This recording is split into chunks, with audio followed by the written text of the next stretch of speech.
Thanks for listening to the Farmers Weekly podcast. Do remember you can subscribe to Farmers Weekly magazine and get all the latest news, views and market prices by visiting fwi.co.uk.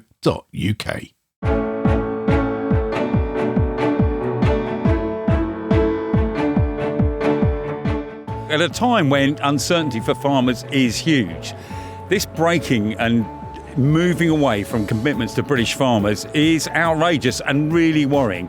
And there's a really important point here. Whether it's Australian beef, whether it's American beef, we have to have confidence in the British beef market, in the product our consumers are buying on the shelves. Otherwise, they'll undermine it for everybody. If they just bring in any old beef from anywhere around the world, ultimately, it's the British consumer that loses because they'll lose confidence in the product. We've built this up over years, decades, and we have that confidence in our product. We want to see that maintained. Outrage as UK supermarkets import Australian beef.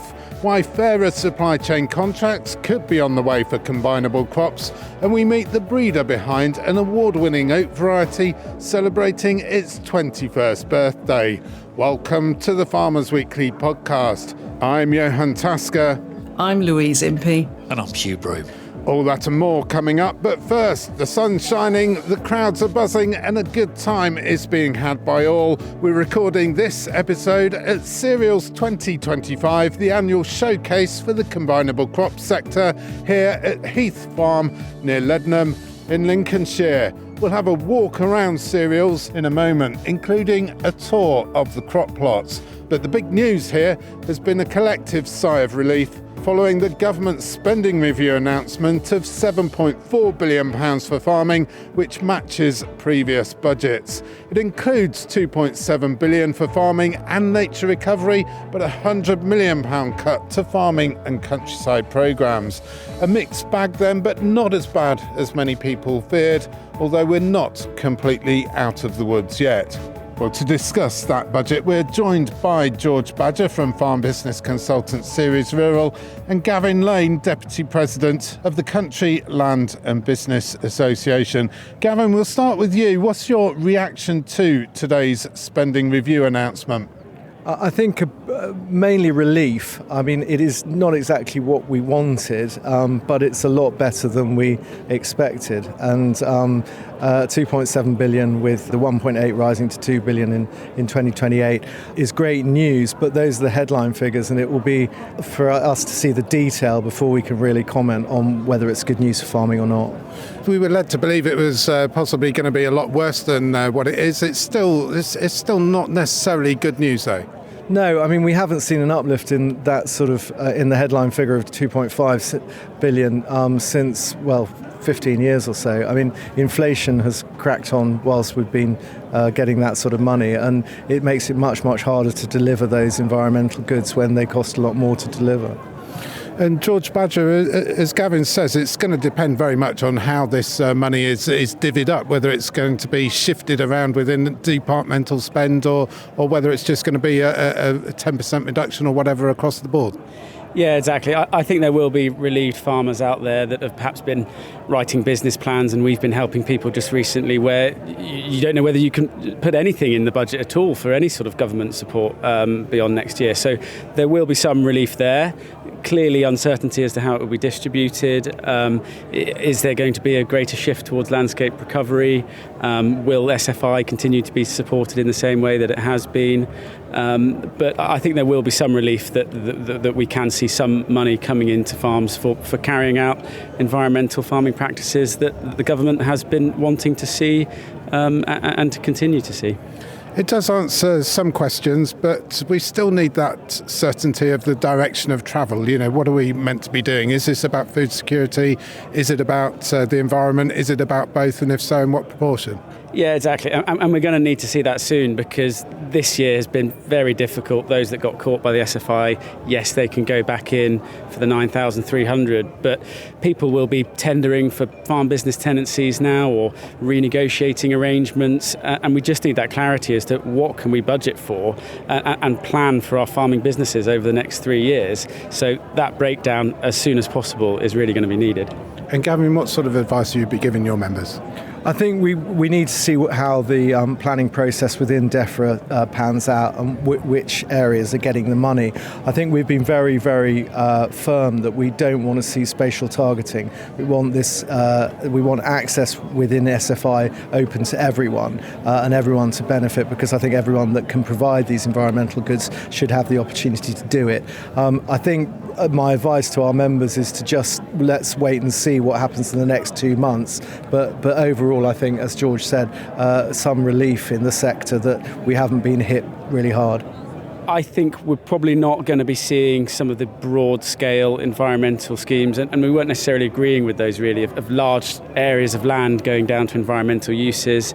I think, we quite liked working with farming systems, wanting to integrate sort of, the incentives for environmental practices into their food production. But I think we are going to need to see a stronger focus on productivity at the farm level in order to be able to have resilient businesses going forward. George Badger from Ceres Rural and Gavin Lane from the CLA, thank you very much. So Hugh, comprehensive spending review, not as bad as people were expecting, but let's not get carried away. As ever, we still need to see the detail. Yeah, not as bad. I think at the beginning of the event today, when you were talking to people here, and it's been a fantastic event, there are loads of people here, weather's amazing. I have to say, the show looks amazing as well. They've done a really good job. It's very long, but it's very well produced this year. Despite the car park, a few issues there. Always a Cereals tradition. Everyone was very on a downer in terms of, well, how are we going to make this work? If that goes completely, it's the same old thing. Well, what are you going to carry on doing if you were being paid to do agri-environment type SFI things? What are you going to carry on doing if you weren't getting paid? All of that conversation. And then this has come along, and it's welcome. Thank you that they've kept it in there. Thank you to all the people that have lobbied tooth and nail for the last 10 days plus, actually, because this goes way back. However, I think the devil is in the detail, isn't it? We don't know 100% what that split of money is between the sort of really environmental stuff like the equivalent of what is now the HLS, the landscape recovery type stuff, versus the SFI. We're told it's ring-fenced for food and farming and farm transition and greening, but the devil is in the detail, as with all of these things.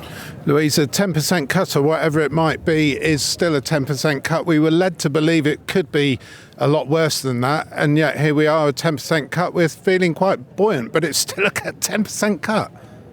It is still a cut, but I think there has really been a collective sigh of relief that's taken place here today at Cereals at the headline news. And I think, as Hugh's already pointed out and you've said, we don't actually know the detail. And I can't remember how many times we've said that on this podcast when we've talked about what Defra is doing or not doing. We need to see those details. We need to understand a bit more. But it is a cut. That's a shame, but it's not as deep a cut as we were all fearing. It is a cut. It depends. Is it a 10% cut across the board, or are they going to shift money around within that Defra budget? I think whatever they do, there is an opportunity now, if the government wishes to take it, to actually put some stability and some clarity back into this industry. Because for the last, we've said this before, since 2016, it's constant juggling, changing. This is changing, that's changing.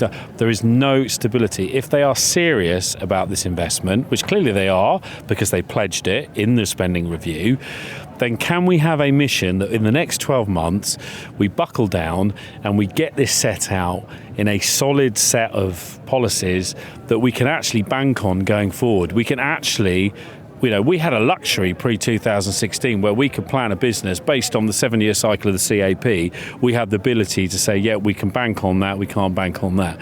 We've had none of that for the last 6, 7, 8 years. And if we could then use this to move on, I'm not saying everything in the garden is rosy, because it's not. And there are plenty of challenges coming our way, and there are still plenty of battles to fight. But on this issue of farm payments, let's get it nailed down so we can start to actually build a plan, a long-term plan that actually delivers, and people can actually build businesses and resilience around. The Farmers Weekly Podcast. British farmers face significant challenges, from unpredictable weather to isolation and rising production costs.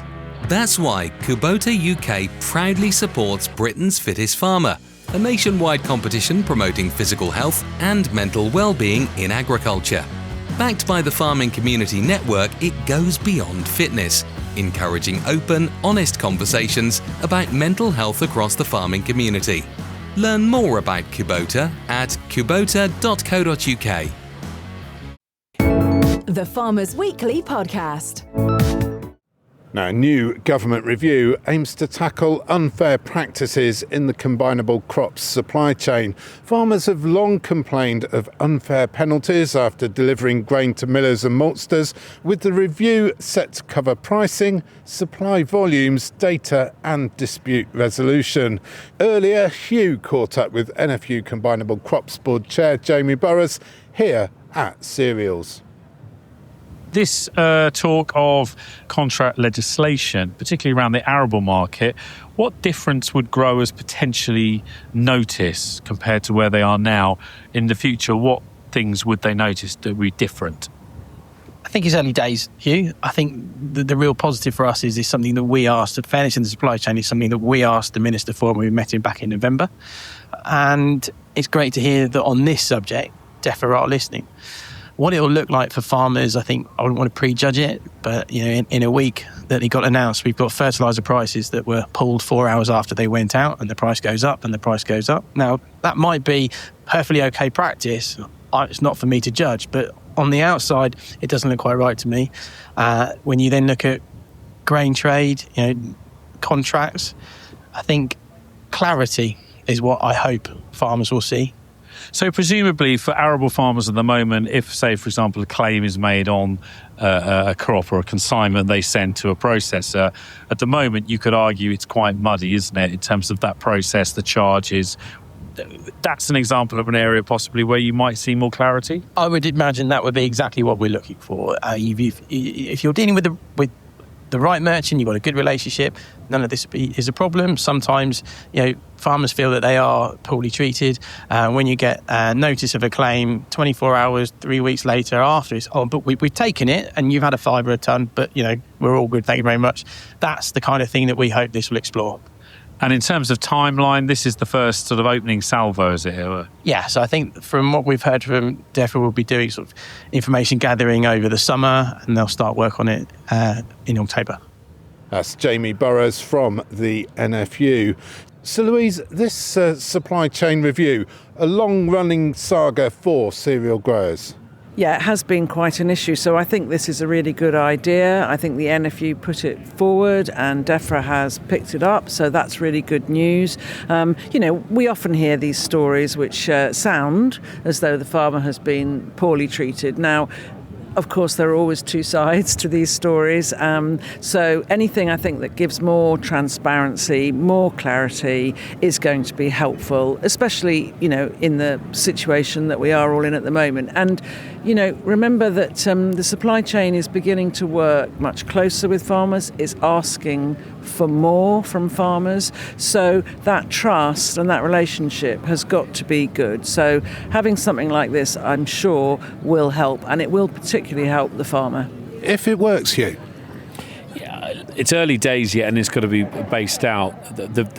I suppose from the onset of this fairness in the supply chain stuff comes back to originally it's the sort of groceries code adjudicator work, and very few producers actually deal directly with retailers. So there'll be some fresh produce people and people like that. And so this is widening this piece out to actually help protect the vast majority of farmers who are dealing with a processor, be that a grain processor. We haven't got onto the meat supply chain yet, but there's some few things potentially to iron out there.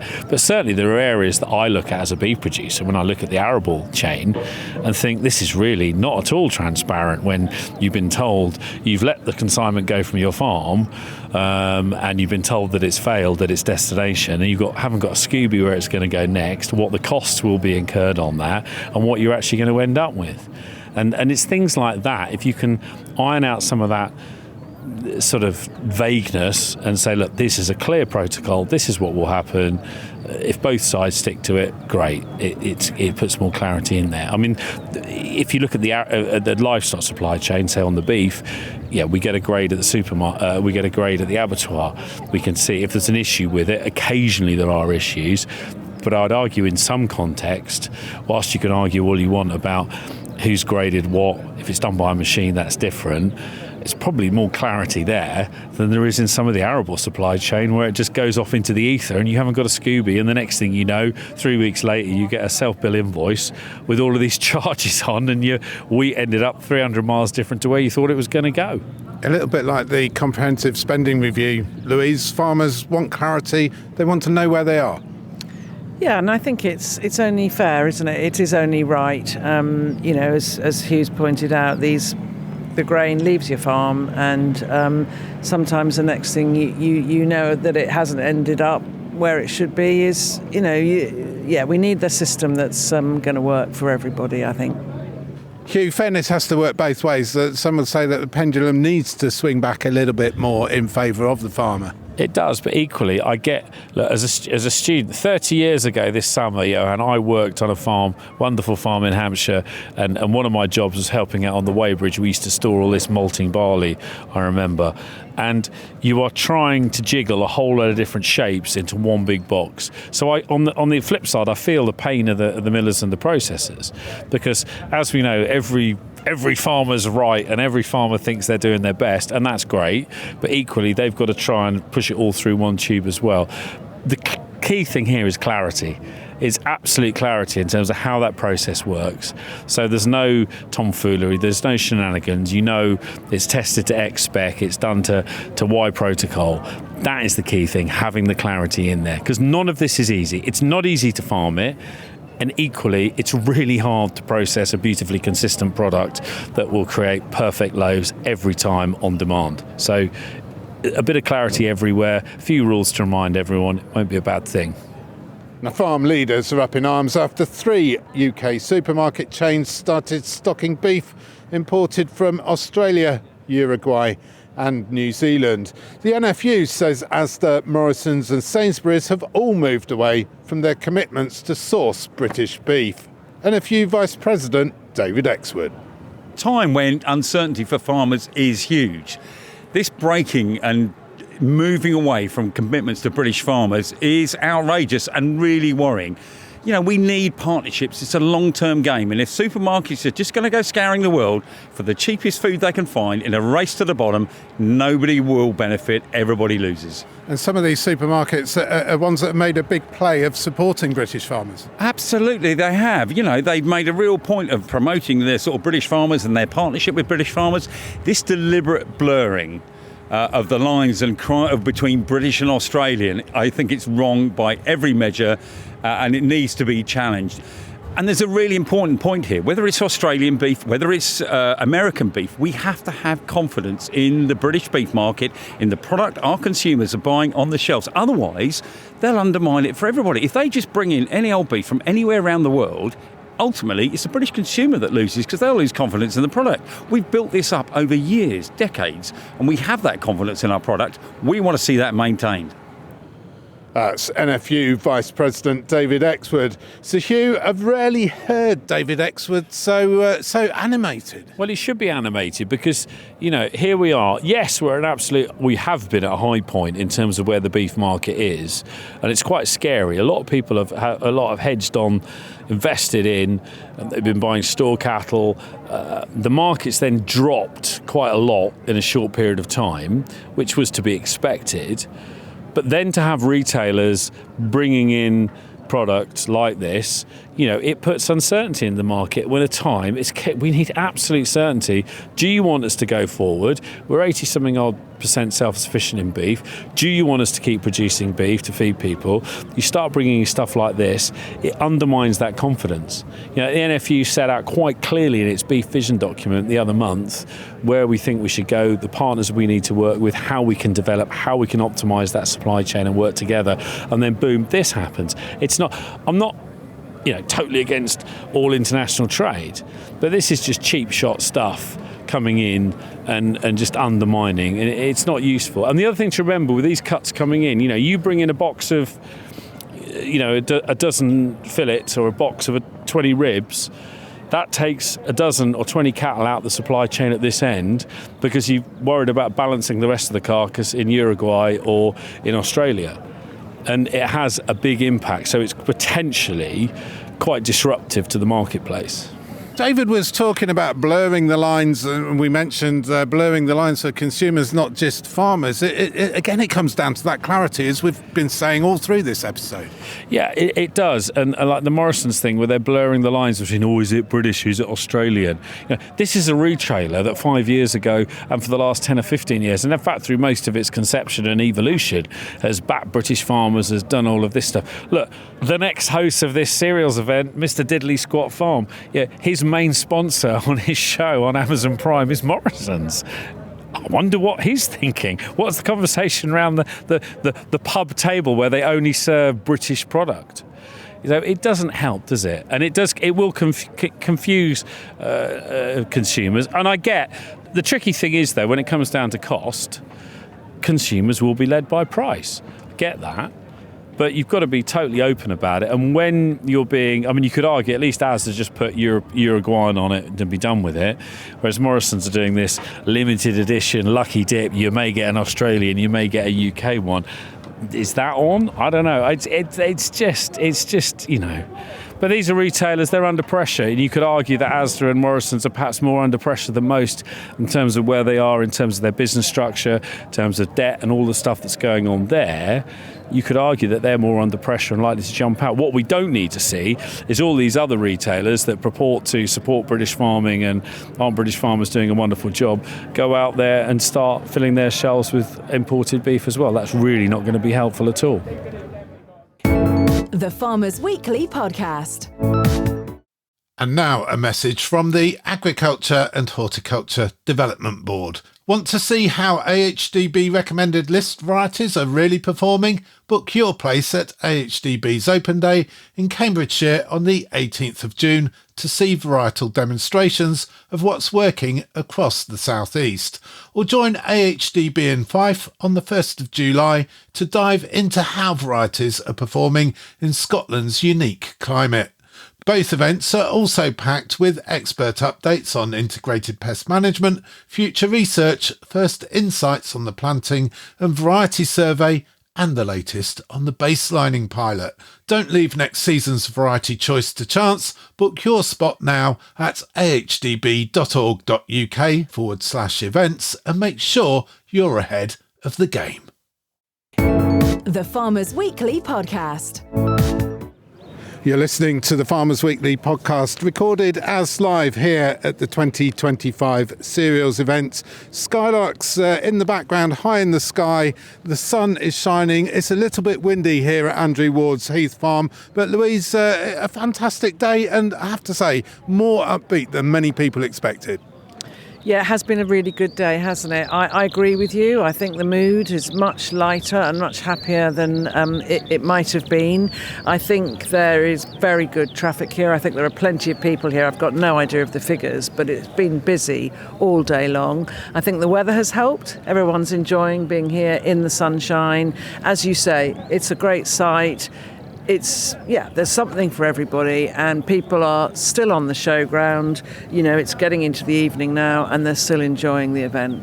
Good traffic in the showground, according to Louise, but Hugh, and not such good traffic, or lots of traffic, queuing up to get in this morning. Do you know, I was fine because I did a cheeky ignore all the signs and then managed to cut straight in onto the A17, and then boom, I was across and up the special road to the event.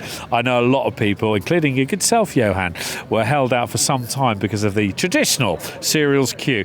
Look, it's a wonderful event, this. These skylarks, you can hear them.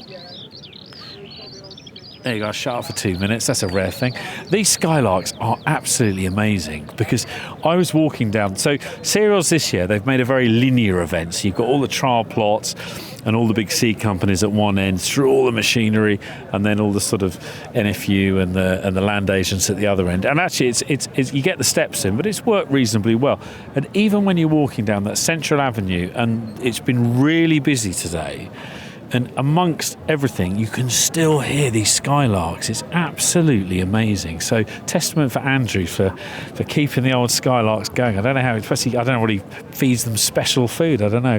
And also testament, when you look at the event, here we are with a wheat price not in a particularly, in fact all the arable prices are in a pretty rubbish place, aren't they? As a beef farmer, wonderful for feed prices. I get, for you arable guys, I feel your pain. It's not a good place to be, okay? However, when you look at the quality of the exhibitors here today, the work and the graft that has gone into these stands, not just the really flash stuff like the big ag chem companies and the seed companies and their trial plots, which are just a delight to behold when you stand amongst it first thing in the morning, but even with the machinery guys, the stuff that has come in, the level of production, it's got to be applauded. The thousands that come, it's tens of thousands, it's not huge, and it just, I think, reflects just how important that industry is and this sector is, and what a key part of UK agriculture and of the UK it is, and it's something just to sit back and think about, because when you look at it, it is a really impressive show. Louise, you're smiling and nodding your head. I think we're all three of us, I think, are in a... we're tired, it's the end of the day, but we are in a little bit of a happy place. What's caught your eye today here at Cereals, other than the crop plots, of course, which we're going to talk about in a little bit? Well, there's so much here, isn't there? I have to admit, I'm not proud of this, but I really haven't spent much time at all looking at machinery today. That's not really my thing anyway, and, I'm not sure how many farmers are here actually buying machinery either, but... that's a bit that I haven't really done, so maybe I can do a bit of that tomorrow. Otherwise, you know me, Johann, I just really enjoy the agronomy side of it all, so it's always good to stand in the plots and talk to various people, visitors as well as experts, and just understand a bit more about what they're doing and why they're doing it. And Hugh, as a beef farmer at Cereals, did you find that box for your quad bike? Do you know, I didn't find the box for my quad bike, but there's lots of, a lot of the machinery is, it's a really competitive marketplace for these guys, and so they've invested a heck of a lot bringing the kit here, and it's really interesting to see stuff as it evolves, some new stuff out there, a lot of similar, lots of tillage train things, subsoilery type things, drills, copious amounts of drills as you'd expect. Then there's all the other knickknacks, all the ancillary stuff, whether it's around grain quality, whether it's around data management and crop management and all that sort of stuff. So, no, there's lots of stuff there. What did I do? I think I've eyed up a nice little sprayer box thing for Broom thing for the quad bike, just to go on the back to do a bit of spot spraying and treatment. And what's the other thing? I found something else that was a possible air seeder to go on the grass harrows, to a more sympathetic way of putting grass seed in. Lots going on and lots to see. So a really impressive show of stuff. So yeah, congratulations to all the guys that have bought stuff and paid a lot to come here. In really uncertain times, when sales in that marketplace, they're scarce at the moment. Let's face it.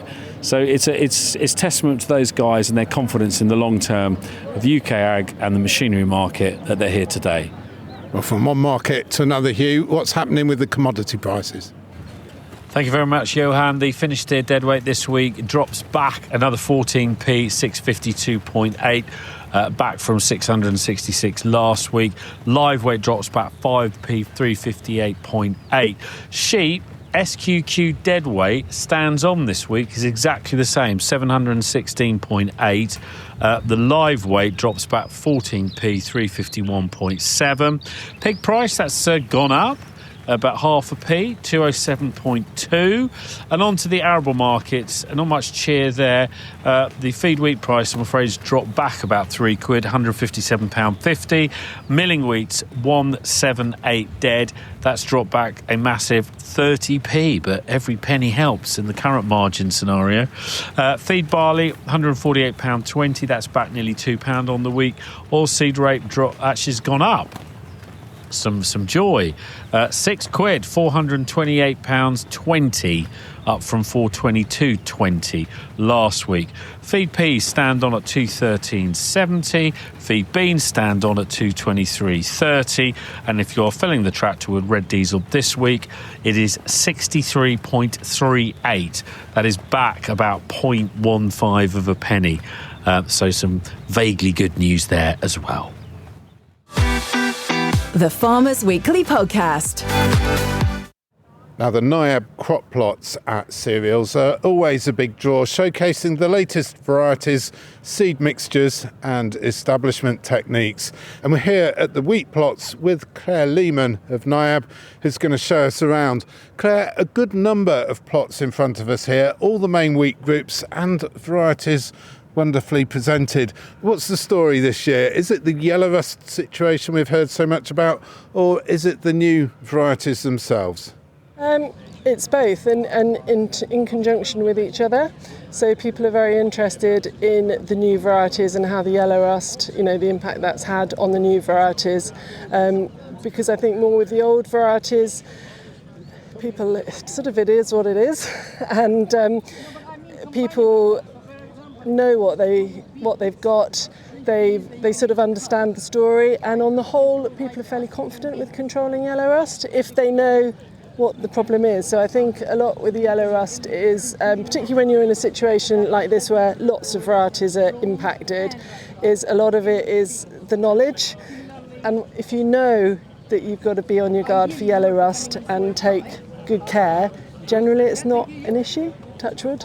But I think what the advice would be to people is think hard about the area you've got in susceptible varieties, and make sure that you can take care of them well, because like this year the spray days hasn't been a problem.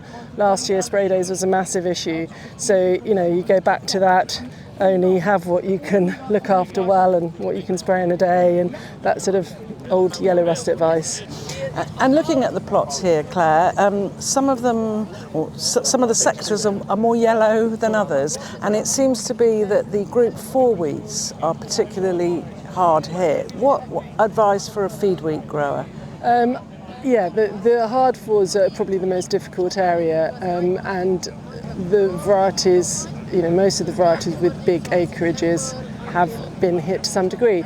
But within the varieties hit, there is quite a range. They're not all the same. Some have been quite badly impacted, but others not so much. So it's understanding all of that, looking at the data, keeping up to date, and again, just managing your risk as sensibly as you can. And there are options there are options available that can offset some of your risk, so be sensible.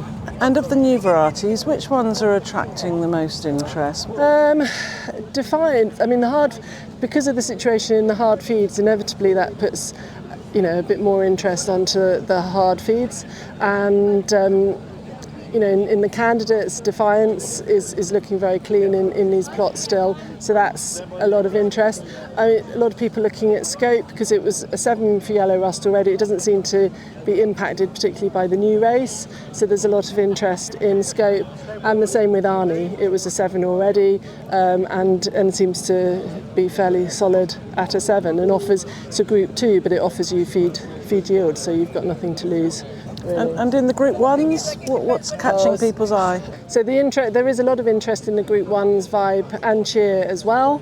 Vibe inevitably, because it's new this year, and there's a lot of people are being offered seed, so there's a huge amount of interest, and rightly so. It looks very strong. Protein is higher. It's a sort of Crusoe level protein, which is very attractive to people. Yellow rust hasn't caused it an issue, so it's all good for Vibe.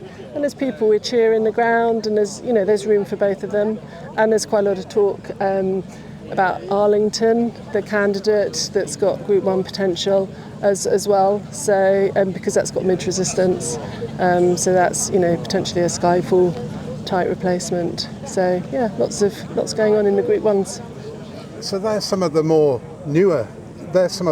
newer varieties. There's also Muscani, an oat variety, which is quite a lot older, but has received a special award from NIAB this year. It has. So Muscani has been given the NIAB Variety Cup, The Variety Cup is awarded for many reasons, but one of them is impact on the market, and Mascani has been in the market since 2004 now, so it's had a remarkable run, and for the majority of that time it's had over 50% of the market, and for more recent years sort of up 70%, so it's really dominated, and that's really been driven by its pull from the millers.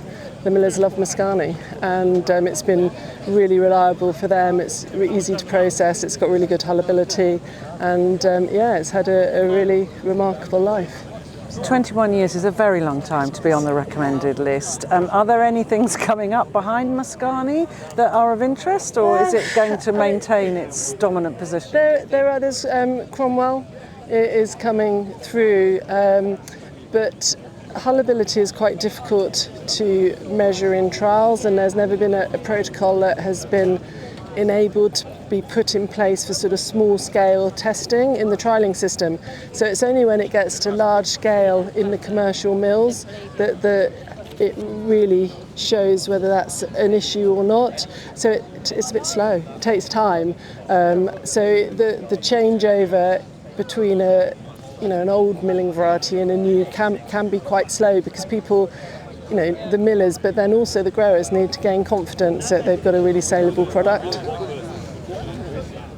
Well, as if by podcast magic, we're joined by Dr. Catherine Howarth, whose team at Aberystwyth University's Institute of Biological, Environmental and Rural Sciences, IBERS, bred the Mascani oat variety all those years ago. Catherine, Mascani just as relevant today as it was then? Yes, well, I lead the breeding team at Aberystwyth University at IBERS, and we breed all the winter oats that are here. And Mascani was very much a game-changing variety with very high milling quality, great acceptance by the end user. And this, the Variety Cup is not a cup that is awarded every year. It's only awarded when NIAB believes that there's reason to do so, that it is a real game changer. Exactly, yes. I mean, we're very proud of the whole team that behind breeding this variety. It's a team effort, and this has beaten wheat and other cereals, but also horticultural and vegetable crops too. Catherine, have you ever bred a variety before that has been on the recommended list for 21 years? So Mascani took over from Gerald, and Gerald won the NIAB Cereals Cup in its time. So I think yes, and actually we now have we're doing a lot of genetics with a cross between Mascani and Gerald to try and work out what the best attributes of the two are, so that we may well have progeny from the two in the future. And what do you think the secret of its success is? What gives it its longevity that makes it as relevant today as it was 21 years ago? It's incredibly consistent. We've done trials with different nitrogen rates, different times of sowing, across a wide range of environments, including we have an upland site in Aberystwyth, and the consistency of its grain quality is amazing. It's so easy to dehull, so the millers love it. When it was first produced, actually they were worried that it was going to be too easy to dehull, but because it might dehull in the combine. But actually, growers know how to grow it, and that's what the miller wants. And it's got good standing ability, it's got good disease resistance. It doesn't have the highest yield, but despite that, it's what farmers and the end users want. Well, Dr. Catherine Howarth from Aberystwyth University, and indeed Claire Lehman from NIAB, thank you for joining us here on the Farmers Weekly podcast here at Heath Farm near Leadenham in Lincolnshire. And that's about it from the 2025 cereals event. But before we do go, Louise, a little bit of a word about next year's cereals event. A different venue. Hugh's already mentioned Jeremy Clark's and Diddley Squat Farm. It's going to be there in the Cotswolds. Yeah, a new location for the cereals event, and that's no bad thing, is it? There are arable farmers over there too, so that will give them all an opportunity, if they haven't been able to come here, to visit the cereals event. I'm sure it'll look quite different to this event, but I think that's probably a good thing. We'll obviously wait to receive more details about it, and I should think they're going to have to be quite careful about not letting the whole public in. Now, I know here Andrew was quite keen, saying you don't have to be a farmer to come to cereals, but I shouldn't think they'll be doing that same approach next year. I think next year it's going to be a completely closed approach, very heavily ticketed, farmer only, very much an industry event. Despite all the Clarkson's farm fans out there, it is going to be restricted to industry, Hugh. Yeah, I think that's the general idea. There will be obviously a lot. There's quite a few here, actually. I noticed there's quite a few Hawkstone lager tents and outlets, so presumably that's a prelude of what we've got. So £7 a pint as well. That's Twickenham prices, I understand. Twicker's prices in Lincolnshire. Yeah, it's so a bit of a prelude there. I also noticed, actually, on the end of one of the lines, and I don't think I could be wrong, and I apologise if I am, but his local ag supply had a caravan here. Stowe Ag came up to Lincolnshire. Whether they're going to have an even bigger thing next year, who knows? But yeah, a prelude to that. It'll be an interesting event. Let's wait and see. And for people wondering about growing cereals in the Cotswolds, it is, in fact, Louise, the same soil type here on Heath Farm as it is in the Cotswolds. Yeah, I think they just call it something different, don't they? They refer to it as Cotswold brash. So this is a light heathland soil here, so I'm sure quite similar. Obviously not the sort of soils that produce the highest yields, if we're totally honest, but there you go. You can get the cars on and off the fields, which helps. It's a bit like Surrey, quality, grade 3, utter rubbish, county-wide, with a couple of little hotspots of grade 2. Hey, the other good thing that I think these guys need crediting for this year as well are the little debating wigwams they had set up round. So there's been various topics. You did your question time thing in one earlier on. And actually, when you walk past one of these debating areas, they've been, let's face it, they nicked the idea from Groundswell because it's just the same. But they've been really busy. And all of the events and all the speakers, I think, have been well received. Because every time I walked past one, they were flat out full of people and they were getting involved. So that's good. And that is it for this episode of the Farmers Weekly podcast. Do join us again next week when we'll bring you all the latest news, views and analysis of everything going on in UK agriculture. Do subscribe to us wherever you get your podcasts, and if you really like what you hear, do please leave us a 5-star review. Until next week though, from Heath Farm at Leadenham in Lincolnshire, I'm Johann. I'm Louise Impey. And I'm Hugh Broom. Thank you for listening.